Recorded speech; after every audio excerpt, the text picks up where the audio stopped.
All right, I can clap now. Hello, hello, hello. Okay, I'm good. 3, 2, 1. Both my dogs are around me. They were sleeping. Hello, and welcome to episode 290 of the Board Game Barrage podcast. My name is Mark. I am the green tank, and I am joined, as always, we've got the full complement here. Oh, not the full complement. We've got 3 of the 4. We've got Neil in the orange tank. Hello. And returning, he's back on my right flank or left flank. I can't remember which flank he's on. Kellen, the red tank, is back.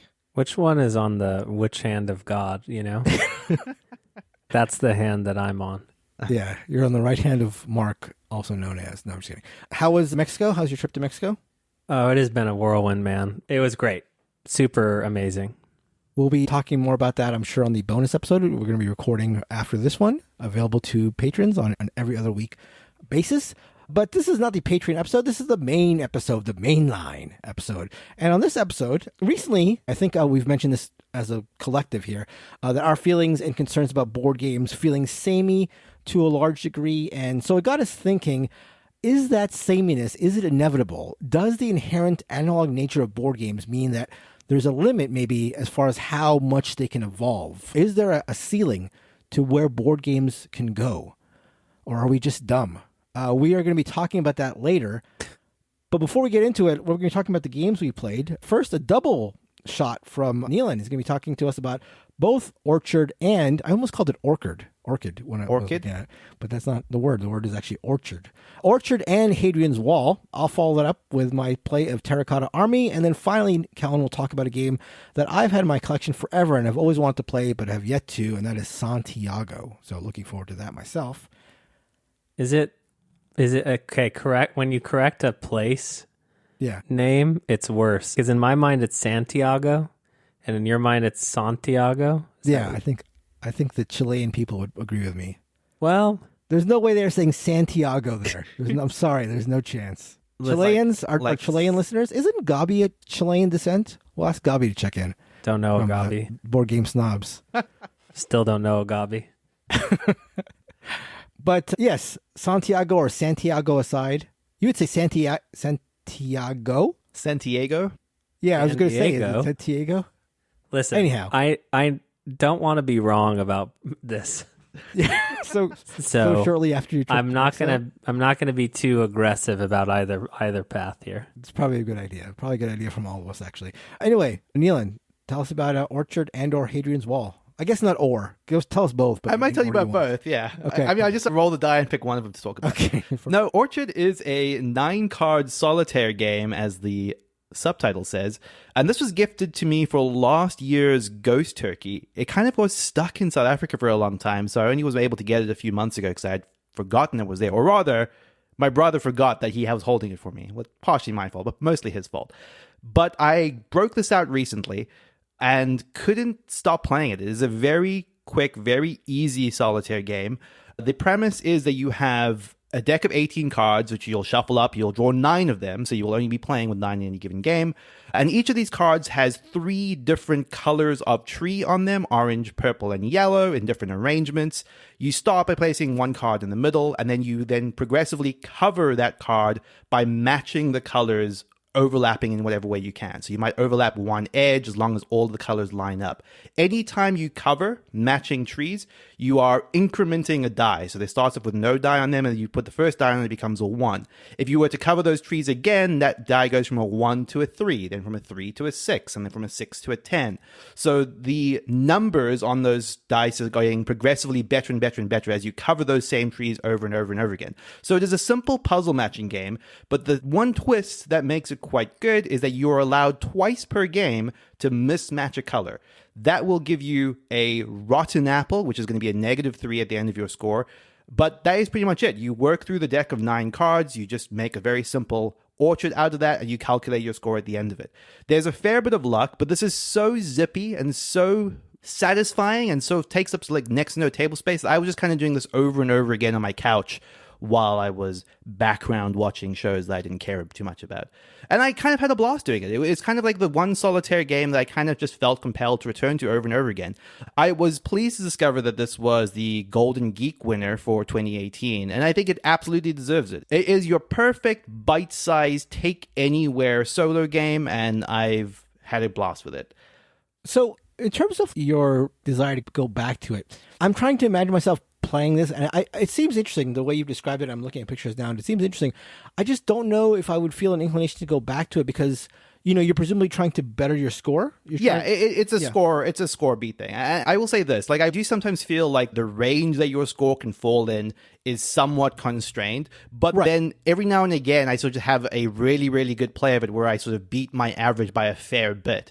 Okay. And you know, that is obviously just conducive to the order the cards come out in, and you know, in terms of like how well you're able to match them to pre-existing cards and stuff like that. But it's that sort of a solitaire game. It kind of reminds me of playing solitaire with a deck of cards, where it's less about kind of like how creatively am I going to beat this game versus just going through the motion of a thing and kind of feeling clever about moves that are to some extent pre-dictated by the 9 cards you dealt yourself. It is a fun little sort of tactile experience you can do to pass the time, which is honestly, I'm starting to discover the realm that I like my solo games to be in. Small, effortless, get in and out, minimal setup. That is when I'm going to be likely to play them. Yeah. Let's put that on the box, developer. It reminds me of Solitaire. Period. That is high praise. The #1 most played card game of all time, probably. And then a second line underneath, that's high praise. So that they know that it's praise. So that is Orchard, a lovely little solitaire game. I also played probably a less lovely solitaire game, Hadrian's Wall. This is probably most people are going to end up playing this solo. It seems very much like that is what the game is designed for, although it does support multiplayer. Although, goes without saying, it is very much multiplayer solitaire. Hadrian's Wall is a heavy roll and write, which is a genre that I kind of wanted to try more of. At the time we were talking about Twilight Inscription, a lot of people were telling me, have you tried Hadrian's Wall yet? So it kind of been sitting in the back of my mind for a long time. And having now played Hadrian's Wall, I think it is not great. It is very much just 2 big sheets with lots and lots and lots of tracks on them and lots of icons. And on your turn, you're going to start with some amount of resources and or workers, and you spend those resources, you spend those workers to move up on any given track. Now, there's an awful lot to explain here, and I'm certainly not going to explain all of it, but just to be as broad as possible, you might move up on the track that gets you more resources in subsequent turns. You might move up on tracks that get you more workers in subsequent turns. You might move up to tracks that will get you defense added to your walls. And marking off certain icons on those walls will add units to your 3 cohorts. This is probably the biggest central mechanic of the game, because at the end of every round, of which there are 6, you are going to have to draw a number of cards which will tell you which sides of your wall are getting attacked. And if you don't have enough units in your cohort to defend from each of those sides, you will suffer negative victory points. You can wash away those negative victory points, almost literally, because there are baths you can purchase on the other side. There are theaters, which you can use once per round. There are gladiators you can send to fight. All of these are going to have to be buildings that you're going to be constructing, using these workers, using these resources. And along the way, they're giving you this little trickle drip of more resources, more workers that you can spend in other parts of your board. It is a lot of different systems. None of them is really interesting in the way that I expect from, say, for example, the Gunstron's Clever games, where there's a little bit of a mini game to each of these things. It is very much just go up on this track to get a reward, to go up on this track to get a reward, to go up on this track to get a reward, to go up on this track to get a reward. You are just checking things off left and right and trying to do it in the most action-efficient order possible in a way that just felt very strange to me. Here's the worst thing about it. There is next to no interaction. In fact, in each of the 6 rounds, you are just taking all of your actions simultaneously. So it is kind of like, okay, round 1 begins. Everyone is staring down at their paper, crossing, cross. No one has to talk to anyone at any point during any of this. And that's the end of round 1. Then you get your income for round 2, and you go again. And you do this 6 times. It's incredibly bizarre as a multiplayer experience. And I don't really get it outside of the context of Solitaire, which I would say is not an amazing experience either. Nealon, aren't you forgetting, isn't there like a thing where you can match somebody's boxes that are to the left of you to the right of you? Oh, yeah. Like sorry. I did forget about that one critical piece of interaction, Mark, where you could use your neighbor's box to your left or your right instead of your box. Yeah, that's right. It's soaked in interactivity.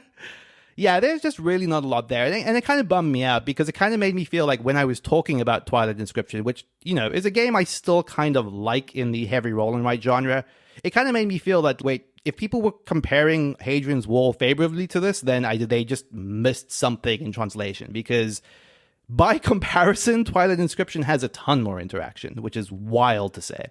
I've played this just a couple times, and it's been a little bit of a while, so I don't remember a lot of the details, and it was only on BGA, so take all this with a grain of salt. But I had similar feelings to you, where it just felt like, I don't know, just the promise of heavy roll and write. I don't know why, but for whatever reason, I'm always sucked into the idea of it. Oh, this is a very interesting combination, and maybe there's this incredible design space that I haven't considered. And yet, whenever I've played it, and to be fair, I think the only ones I've played are this and maybe Roman Roll, but both were disappointing. They didn't offer the uniqueness or like the even interesting gimmick that I was hoping for. And like you were saying, this felt like you take your turn and it's just like, check, check, check, check. Okay, yeah. Move this for this track. Check more. Check, check, check. Bonus here. This activates this. Check, check, check. I guess to sort of like piggyback off of your comments on Orchid. See, I was going to fall in the trap. Orchard. Your comments on Orchard earlier. I could see this if played only for solo. Maybe somebody who wants that sort of solitaire-ness where you're just beating your own score and you're just sort of sitting down and doing this. But writ large, like multiply times 50, maybe they would feel some sort of calmness or just feeling about checking all these boxes. Certainly, I mean, not for me, but yeah, I mean, I guess if you just like checking a lot of boxes and doing a lot of combos, like maybe you like Ganshan Clever, but you don't want any necessarily have to deal with anybody else and just want to check a whole bunch of boxes. I mean, you're going to check a lot of boxes, right? I mean, you do. You check an awful lot of boxes. I just couldn't see it. Having played the Clever games, and to be fair, having played them on the app solo, I should say, more than anything, having done that extensively, it just felt like a much more interesting experience. Yeah. It's because the game choices in this boils down to which track am I going to check off next? That is literally the only choice you're ever making at any point. Yeah. Let's be real.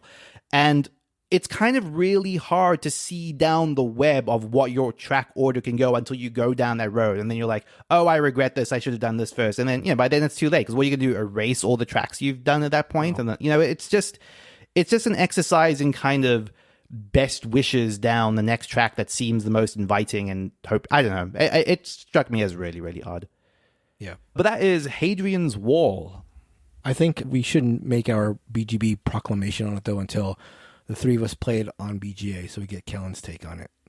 I just, like when they say to not yuck with someone's yum, which I hate that phrase, by the way, because referring to my likes as my yums makes me want to kill myself.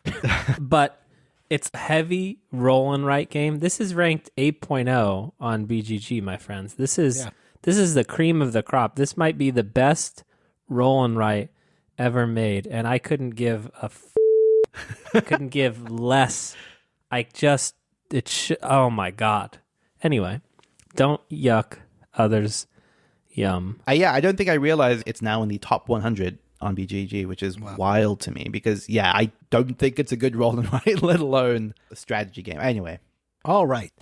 So I got a chance to play Terracotta Army by Board and Dice, designed by Przemysław Fornal and Adam Klopinski. Before I get into it, I was doing a little bit of research on Terracotta Army to refresh my memory on things. When I saw that someone had referred to this as one of the T-series of games, I didn't realize this was considered one of the T-series. I know Tzolk'in and Tekhenu and Teotihuacan are considered part of it. Too easy to pronounce. I guess there's also Tabanusi, and I thought those were all connected because they're all sort of set in antiquity and designed by Daniele Tascini. I did a little more digging, though, and I found out that Trismegistus and Teal'c are considered T-series games, which again... those two I knew about, but they are still connected to the Italians in some way. They're all Army? They're also Tascini's. No. And then Terracotta Army, it is by Board and Dice, was part of the other T-series games. Also starts with a T, takes place in antiquity, but has no Tishini involvement. So he's like leasing the rights or something. Out of the T series. Or he's charging people to get in on it.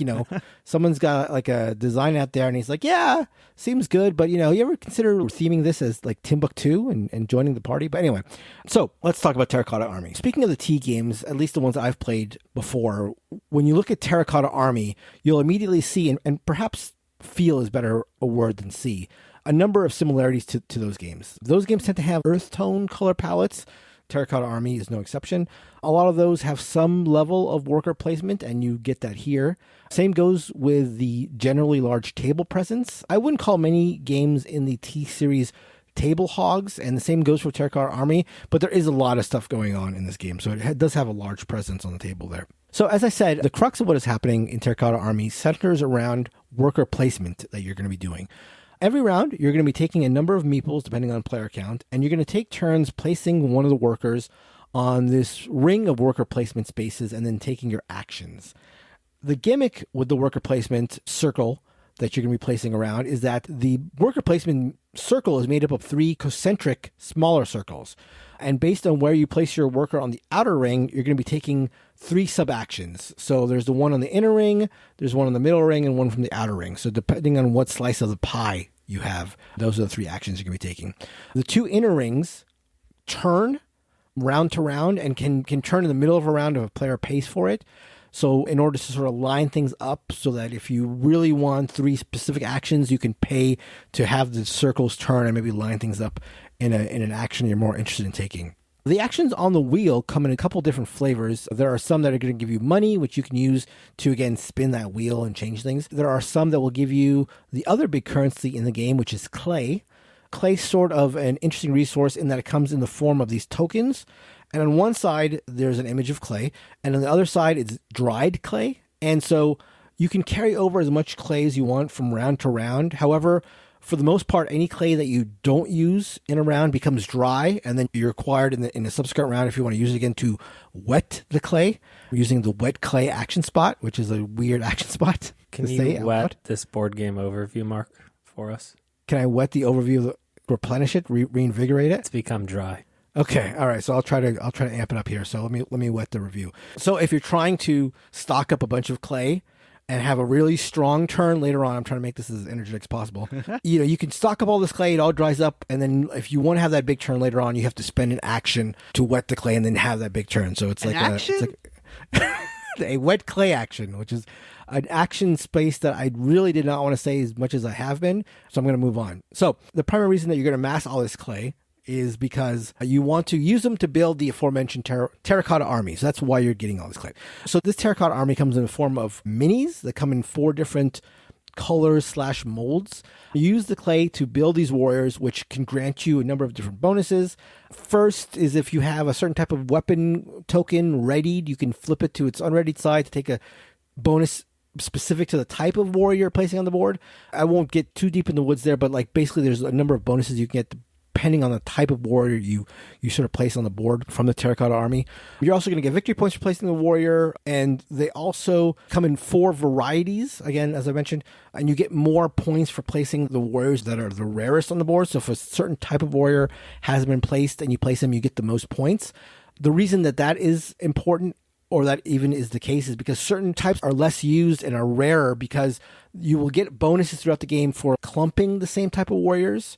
And so because of that, because you want to have the most of like big clumps of warriors, some of them become rarer and then you have to be incentivized to use them. Anyway, in addition to the warriors that you're placing out, there are spots on the wheel that allow you to build these other types of neutral statues that will potentially give you and other players points or advantages based on where you are in relation to them. So all this building of warriors and building of statues takes place in this little sub area control portion of the board. And that's sort of the crux of where the scoring comes from for the most part. Furthermore, at the end of every round, there's going to be a random aspect of the game that's going to be scored in the same way that all scoring takes place in the game. And that is whoever is outright leading in the category gets the larger number of points, and then anyone else who has presence scores the lower number of points. In all the scorings in this game, it's not like first gets this, second gets this, third gets this. It's if you're outright leading, you get the bigger number of points, and then doesn't matter how close you are, if you have any presence whatsoever, you get the lower number of points. So, for example, if the end of round 2, the scoring is based on whoever has the most presence in the upper left quadrant of the Terracotta Army board. If you have the most, you'd get like 7 points in the second round. And then if you're tied or otherwise have any presence, you get the lower number, which is 3 in the case of the second round. Otherwise, you get nothing. So that made for some interesting decisions. And I think it made players more inclined to sort of cut bait and run instead of fighting to the death for things where you feel like you've lost the tempo lead, because it's a situation where if you don't think you're going to win a category in any aspect of this game, you're much better off just having one of it. You don't want to spend a lot of resources or energy like fighting for something, and then if you finish second, you might as well have like basically done nothing and get the same reward. Anyway, there's a number of other things going on, but basically that is the gist of the game. You're manipulating the action wheel if you want. You're placing a worker down, generally with an eye to amassing clay, to place warriors on this area majority board, firing off bonus points and actions wherever you can along the way, and you do that for 5 rounds, and then that's it. The T-Series has been relatively hit or miss for me, mostly misses. I like Tzolk'in and Teotihuacan. I'm okay with Teotihuacan, less so with Tekenyu. All these T's are getting repetitive. And I really didn't like Trismegistus at all. So all over the place. My takes on the games are all over the place. I think I would place Terracotta Army at the top of the T list for me personally. I think it's either this or Teotihuacan that is number 1 for me, with Tzolk'in being right behind the rest. I've complained recently, and we've talked about that in terms of the lead up to the main topic, about how samey and similar a lot of medium weight Euros have started feeling for me. And that was my concern playing Terracotta Army. I was worried that this was going to be like a standard Euro with minis sort of dressing it up. And I was pleased to find that it was more than that. I enjoyed the little bit of aggression that the area majority section allowed the game to have. I didn't mention this, but there's a couple of tokens that travel along the edge of that Terracotta Army board, and it scores for like the row and columns that the markers are on. And it can be pretty brutal when somebody takes an action that forces those tokens to move. So like you can be counting on lining your warriors all up on a row or a column to score a lot of points, and then somebody takes an action to just shove that a little bit, and then you have to suddenly calculate if you have enough workers to move that token back, if it's even possible, if it's even worth it, or if there's more points elsewhere. And so I liked that, and I liked the inherent conflict of having area majority at all, and like real area majority at all in a Euro game like this, even though it also fosters some cooperation, because you get the most points at the end of the game for building the same warrior around other people's same warrior. So there's that area control or area majority is a little defanged in that way, because you want to be around other people and you want them to be there. So it's not brutal area majority, but it definitely feels unlike a lot of the other midweight Euro games. So did enjoy Terracotta Army. If you're a fan of solid, well-designed Euros and you like a few dollops of getting in the way of your opponents, then I definitely recommend this. Yeah. I feel like your opinions line up with mine with Tzolk'in and Teotihuacan, so I'm intrigued by this. I've wanted to play it for a little while. I'm a little bit scared. I had been a little bit scared of Kopinski as a designer, given he is the Awakened Realms nemesis, Lords of Veles. So there was a little bit of hesitance on my part based on that, like if it was just falling into the same Kickstarter trap a little bit. Yeah, for what it's worth, I don't see any nemesis in this at all. Lords of Hellas, not even that really. It feels like a Tashini. It feels like a solidly designed midweight Euro. Cool. I mean that's great. After your description, Mark, I thought you were going to place it at the bottom of the list. That's literally I was like, for a game with the word army in the title, is this really what this game is about? Stuffing a museum with statues in it. Yeah, I don't know what the theme. I didn't read the theme, the backstory. I don't know if you're just building the army or whatever. Like going the mausoleum. Excuse me. Right. Sure. That's different. That's true. That's very true. I was thinking, like, I saw Terracotta Army, and then I like sort of looked at the board and started reading the rulebook and thinking like, oh, this is just going to be a regular Euro with fancied up with minis and stuff like that. But that area majority is a thing, and you can make it. Like, depends on who you play with, but you can make it spicy. You can make it fighty and ruining people's plans without being too much. You're not going to get like a super fighty situation, but there is enough there that I was like, oh, this is actually pretty interesting and leads to some interesting conflict points. And so yeah, I was pleasantly surprised by it for sure. So that is Terracotta Army, designed by Przemysław Fornal and Adam Kopinski, and published by Board and Dice. All right. Now it is time to talk about a tried and true classic board game. They've been talking to you about Clay and, Solitaire as a good game on its own. That was Neelan. It's really fun to play over and over again on my couch by myself. Santiago is a older, feistier negotiation game that has recently seen a lot of mentions in the last year or two. I know there's a new edition of it that has a better cover than the old cover. I wouldn't say this production is anything to write home about, but this is a game that I played many, many years ago when I got back into hobby gaming, promptly forgot about it, and then have just heard all the board game hipsters saying, oh, Santiago, and they said it one too many times, so I bought it. That is how affected by the hipsterism. I just get got. Anyway, in Santiago, you are basically auctioning off crops in order to place them on a grid in the middle of a desert. Actually, I'm sure there's more theme here with the aforementioned Santiago, but that's about all I got for you. But what makes the game so painful is that each turn, only one additional canal will be added, and all crops need water in order to survive. So that means in a 4-player game, for example, 4 people are placing out tiles on the board, and potentially only 2 of them are going to get watered, which leads to a lot of aggression and hijinks and negotiation as the game sort of manifests. It's all really, really procedural, right? There is an auction for tiles. There are, I believe, 9 different crops, maybe less different crops. Each tile will have how many farmers you get when you place it into the board. And then once all the tiles are out, everyone will bid. This auction is quite unique in that you can only bid once and you can never bid the same. And that auction will determine the order in which you take and place tiles. So you're evaluating, okay, do I want a pepper? Do I want a pepper with 2 farmers on it versus a pepper with 1 farmer on it?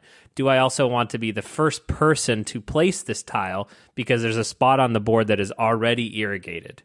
The person who bids the least gets to become the canal overseer, which is perhaps the most fun role. That is the person who gets to decide where the water goes, and everyone will be screaming at you shortly in Santiago. So once everyone has bid, everyone will pick and place their tiles into this grid, and then the negotiation for where to place the water will start. And I think that one of the things that I struggled with in Zoo Vadis, a game that I really like from a negotiation perspective, is that it's super, super free form, right? I could offer Neelan 20 coins, and then Neelan could say, you, Kellen, and do Mark's deal for 1 coin. So Neelan can choose suboptimally. One of the things that makes negotiation in Santiago interesting is that Neelan could say, Kellen, I want you to place the canal here, and I'm going to give you 3 coins to do it, right? And then everyone can either make different bids for different locations or up that bid. And then I can no longer put it wherever I want. If you reject all the locations that have been proposed to you, you have to pay 1 more than the largest total bribe for a location, meaning it's going to be expensive, meaning you might even put out a negotiation bid that you don't want to be done just to force that player to do something, which is really, really interesting and fun. This game is feisty. Your end game score is very, very simple, right?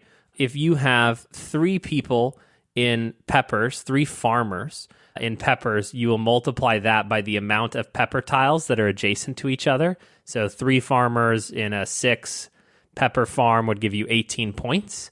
And so you're cooperating with players where, okay, Neelan and I are really into bananas, but Monique and I are really working on our watermelons together. And like that sort of synergy of building out your locations, looking at what might be the strongest tile to pick up, but then knowing that, oh, I need to outbid them so that I can stop Banana Town from further increasing. This is very hard to describe, but it plays in an hour-ish. It is historically known as being a 5-player only game. I would say that that's fake news. You heard it here first. Okay, interesting, because that's one of the main reasons why I hadn't gotten to the table, because I felt it has to be 5. Yeah, so I think it's equally good at 4. I would never play it below 4, so it's only half fake news. And the other thing is, at the beginning of the game, you choose where the water starts, okay? And putting that in the middle makes it bountiful and flowing for everybody. Everybody's going to have a good time. Don't put it in the middle. If you're playing 4 players, put it on a corner, okay? The corner is where you get because not only is it on an edge is harsh, and then on a corner is the harshest. And I would say that you would just always want to do that. We had a game of this, me, Christina, Neelan, and Monique from Before You Play, and it immediately was very feisty, very aggressive. No one was getting anything done. Neelan, what did you think of Santiago? I liked it. It is. Neelan. I liked it. No, look, I liked it. You'd rather sit at home playing Hadrian's Wall over and over again? What's wrong with you? A doctor after 4 hours of that? Definitively not. But I will say this: the biggest problem. Okay, let me get the good out of the way first, real quick. Which is for the rule set. I think it is quite broad. Now, I think it's the sort of game, like you said. Zuvardis is a good call out where.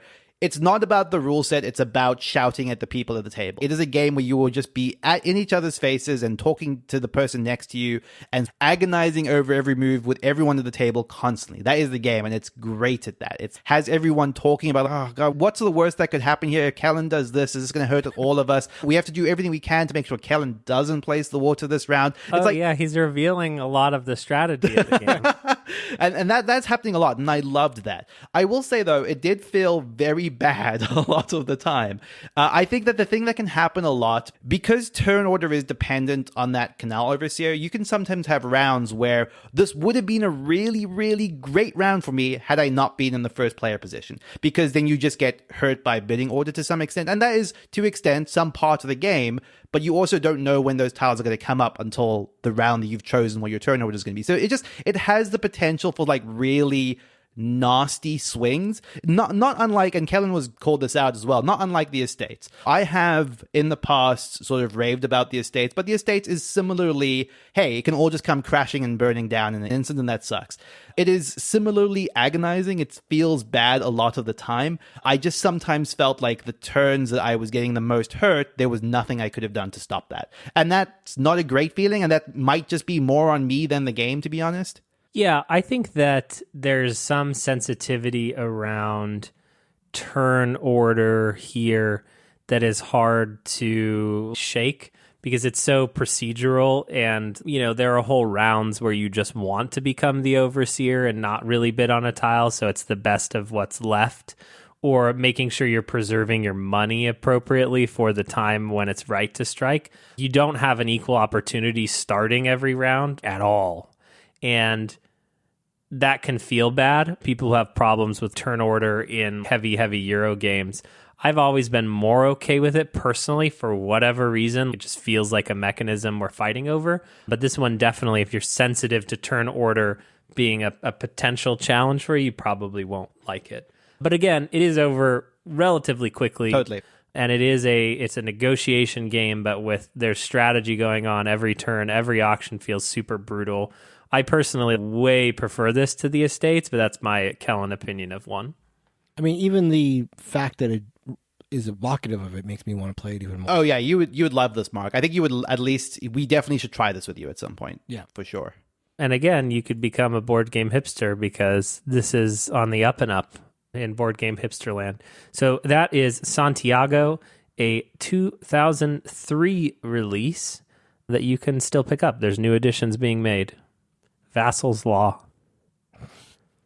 On the right hand of Mr. Vassal. One thing I want to talk about before we move on to the feature topic is, I alluded to it earlier in this episode with Orchard being a lovely gift from my Ghost Turkey last year. We are now in Ghost Turkey season 2023. If you have not seen it already, Ghost Turkey registration is now open.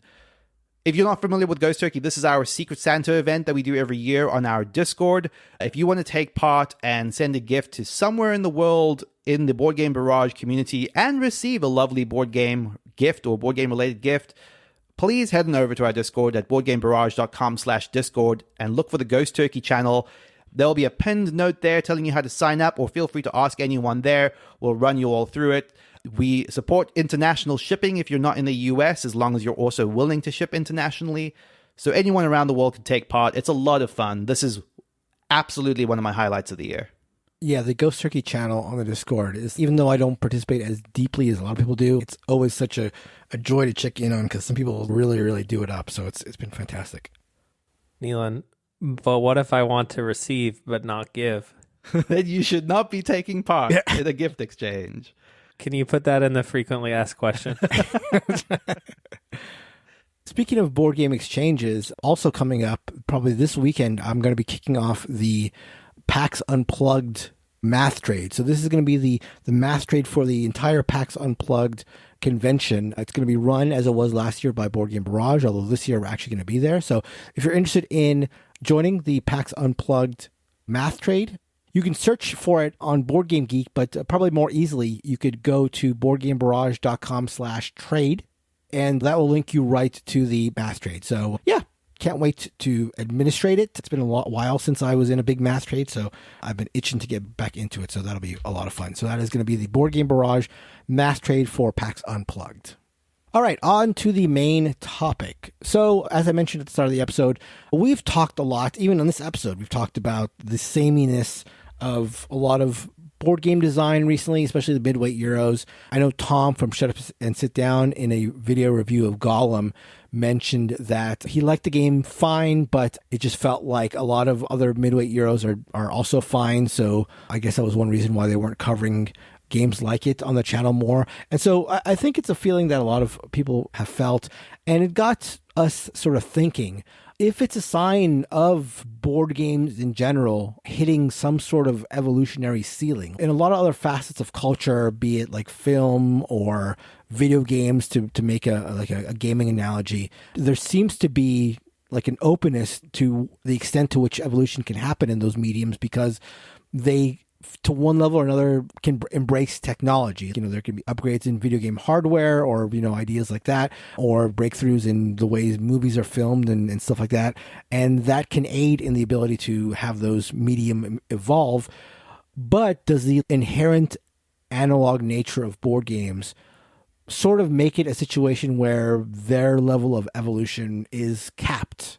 Or are we being dumb about that? Is this a fleeting concern, and it's just, you know, part of the rising and falling of, you know, any sort of creative endeavor as a whole? So, and I should say this was a suggestion that was brought to us by Jess B, I think is going to be the name, who suggested this on our topics page, where we ask for suggestions from listeners to topics they want us to discuss. If you want to suggest a topic, you can go to boardgamebarrage.com/topics and make your own suggestion. But thank you to Jess B for suggesting this. I think the point that was like really interesting to me, and it was funny because we were throwing this topic around in my head and we sort of came to this specific angle, which is that for me, the thing that's interesting is that video games don't have this problem, for the reason you mentioned, is that video games can rely on the fact that every video game in the history of ever has been a function of limitations, because you are inherently limited by what you're able to do by the technology. As the technology evolves, you're able to do more and more and more, and we still haven't really reached the point where we can just do anything that someone sees fit to do in a video game by virtue of the limits of the technology. Board games have some of those limits, or they have historically had some of those limits in terms of production values and things like that. Stuff like Return to Dark Tower, for example. It wouldn't have been possible, obviously, at some point in the past. But those limits are less inherent to like the physical nature of board games. There's also only so far you can go with rules complexity, which is to say that however complex you want to make your systems, they still have to be acted on. They still have to be retained by the players at the table. So you can't just go completely off the deep end in that regard either. So there does seem like there must be like some sort of theoretical limit to what is possible in the board game without invoking like digital games or apps. I feel like there must be something there. There must be some ceiling. It's like the easy counterpoint, right? Which is not normally the point that I would make. Is just that your experience, you know, at maximum, right, Mark?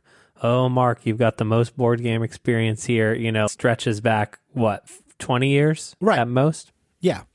And so your arc with games has, you know, gone from a state of not knowing anything to a state of now, you know, relatively being jacked in. And so the novelty of it has worn off for us, but that doesn't mean that innovation is not happening within the industry. Yeah, and that is always my big concern when I ever flirt with any type of question like this, like any sort of medium being at its end. I always think back to the story of the person who ran the patent office. I don't know if you guys know this. The person who ran the patent office in like the turn of the century, so like 1895. It was the person who was running the patent office, and he said something along the lines of like, "Oh, my job is going to be non-existent in a couple of years because everything that is going to be invented is pretty much has been invented." And this was the person who ran the patent office. So like there is the idea of like the myopia of thinking now is everything. So I totally get that. But I just wonder in terms of like different types of media or interactive culture or culture in general, board games have really only been, and we talked about the golden age recently, but board games have only been produced or designed on the scale they're at now for the last, I don't know, say 25 years. I mean, obviously there was tons of board games made before that, but you know, at the pace they're at, it's probably been the last 25 years, about 2000. But we're already feeling this, or at least I am, and maybe this is your point, Callan, that maybe my position is jaded or not necessarily the common position. But it sort of strikes me as odd that only 25 years into like the meat of a part of culture, there's already a feeling like we've hit a cap. Does that mean, even if that doesn't mean we're hitting a cap in the next 5 years, is that indicative of the idea that we might be hitting it in the not too distant future? I mean, it's just something I've thought about. Yeah, I think my response to both of those points is yes, you're 100% right in that this is more relevant to us than it would be to most people, because there is a necessity for us to constantly be playing new games, right? So we're exposed to, I would say, a broader range of games than most people. That is not the problem that the average board gamer has. So like, I certainly don't want to imply that this is a big problem at large.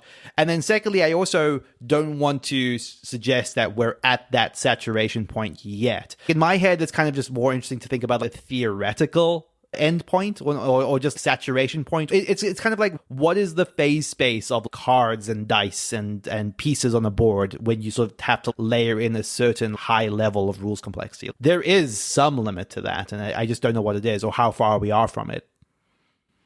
Well, I don't know. I think of something like Mr. President, right? Because you're sort of like, and again, I have not played this, but seeing Mark show pictures of it stretched out on a table, it breaks functionally all the rules of what I would consider to even be a board game.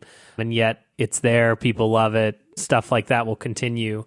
You also look at sort of the mechanical innovations that get copied and repasted. You know, whenever I see a game that sort of does something like, oh, you track your health by flipping your cards on top of cards, or you use dice to use your health, and I'm like, haven't we figured out a better solution to this yet that we're already all using? You know, like deck building obviously is the easiest one that we've seen as our time in board gaming. It's like a new genre has come out and now it's been riffed on 100,000, not 100,000, 100 to 1,000 times. And I don't know, man. I don't know that this question is answerable, first of all. Yeah, I mean, obviously, it's certainly not definitively answerable, but what you're saying sort of indicates that maybe the affirmative that yes, we are is more, you know, possible an answer. I mean, I think the easy way to break this or to say that no, there is a lot of space there is to like introduce technology, is to say with technological advances, things could open up a whole bunch of things.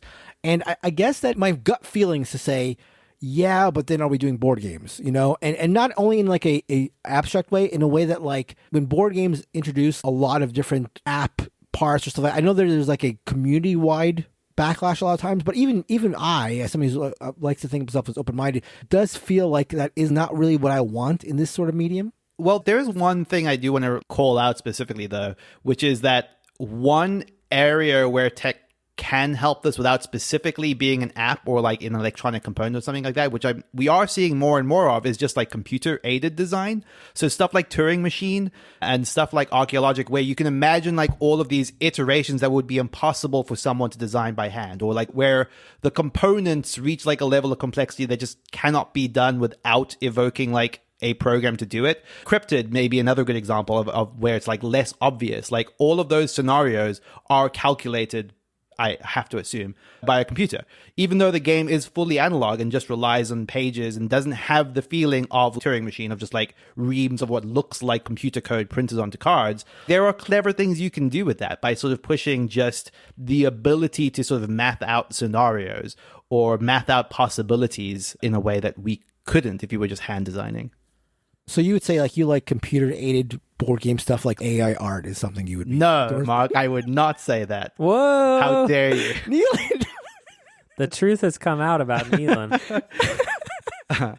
But for example, I've often thought this in the context of splatter games, in that they sometimes feel like these elaborate simulations.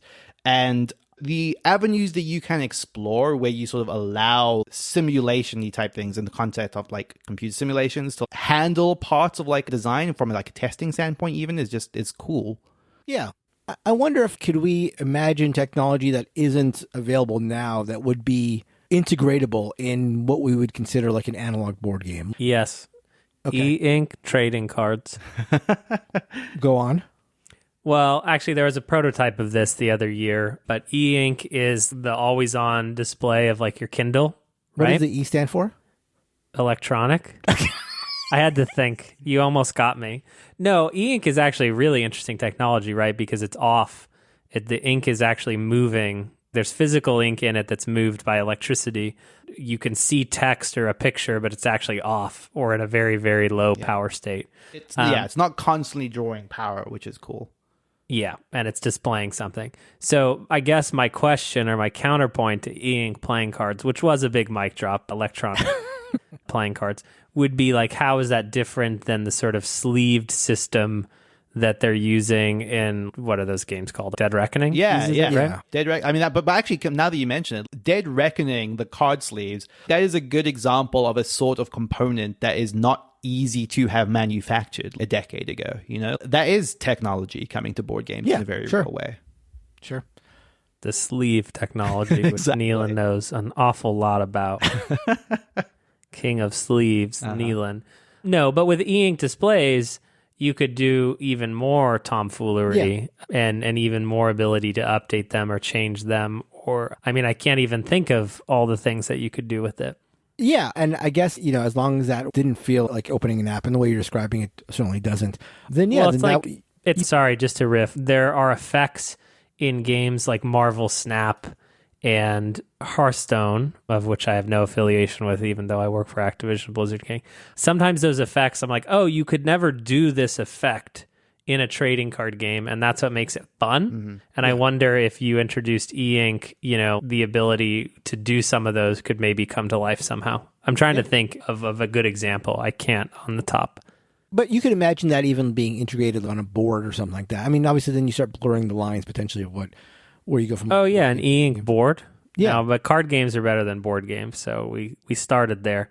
But an e-ink board, yes, there are a lot of board, you know, like they put the board on top of the iPad sort of stuff happening in miniature land and stuff. Right. And like a game like, I'm thinking of Terracotta Army, like the game I just talked about, it has the spinning wheels for the worker placement spots, and you could put your finger on and drag it, and it would be a way of doing it. And you could have like moving art or whatever on the board. So yeah, it's like, how do you get to mechanical innovation that's buoyed by the technology as opposed to just making the UI more fun or pretty or easy to use? Without crossing the line to like, this feels like a video game. Right. Because you could say the easy answer is, oh, it just does the calculations in the background. Or that's the first thing that pops to mind. Oh, all the upkeep is done in the background. But then I start feeling like, okay, well, then am I playing a video game? And what makes this not a video game? Maybe it's the fact that it's still analog and I'm still sitting around a table, and then maybe that'll be enough. But it's an interesting thought. Are you a gamer, bro? Or are you just a board gamer? That's true. I think I'm just a board gamer, unfortunately. Weak. Sad. It is also worth saying that, you know, it does still obviously happen where I will play a game and be surprised that no one's done this thing before, right? Yeah. You know, I certainly don't want to imply that we're close to reaching the limit on what that would look like. Sure. Because it absolutely does happen. And the thing is also, you also have to wrestle with the idea that is not the aim of every board game designer and publisher in the world. They're not necessarily trying to find innovative new ground. Nor Anything, should the they opposite. necessarily. Exactly. Nor should they necessarily. What is their aim, Neelan? To make 'Cause their aim is just to sell you things. money. Exactly. Okay. Just as long, because my ultimate net here, right, is that we're just not consuming things appropriately. And not just us BGB, but it's like even across any gamer, it's like this is not the intent of board games, again, in general, and again, asterisk, you do you. But it's sort of like if you could dip in and out and come play, the best 5 games in 50 years, there might actually be some expansion or novelty, or there might be new, real innovations that have happened. But in the history books, 200 years from now, right, there'll be, I don't know, 2 or 3 games that are sort of talked about still. And those would be the ones that I will have wanted to have played. The ones that will be talked about in 200 years. It's a little like every time I see someone on a TV show playing Go, I think I'm a idiot. Why do I have a board game podcast? I could just be playing Go right now. That's existed for longer than Neelan. And he's old. Actually, Mark is old. Neelan's kind of old.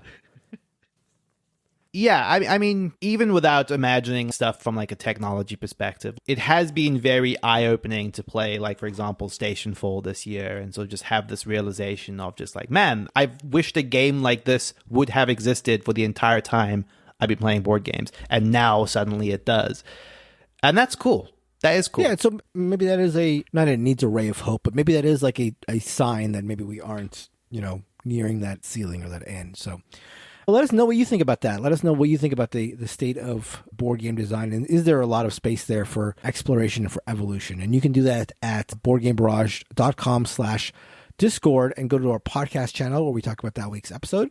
You can also communicate with us in a myriad of different ways. There is Twitter and Facebook, and you can email us at boardgamebarrage@gmail.com if you'd like. Again, if you're going to the Discord to talk about the podcast, why not sign up for the Ghost Turkey? It is a phenomenal, fun thing to do. And if you're going to be at PAX Unplugged, why not go to the Mass Trade channel or boardgamebarrage.com/trades and find out more about the PAX Unplugged Mass Trade. I like I said, I cannot wait for that at all.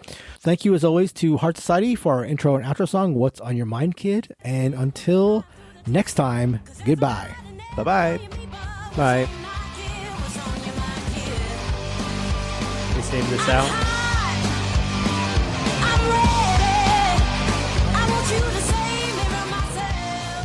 Orchard is the subtitle says it all, it's a 9-card solitaire game.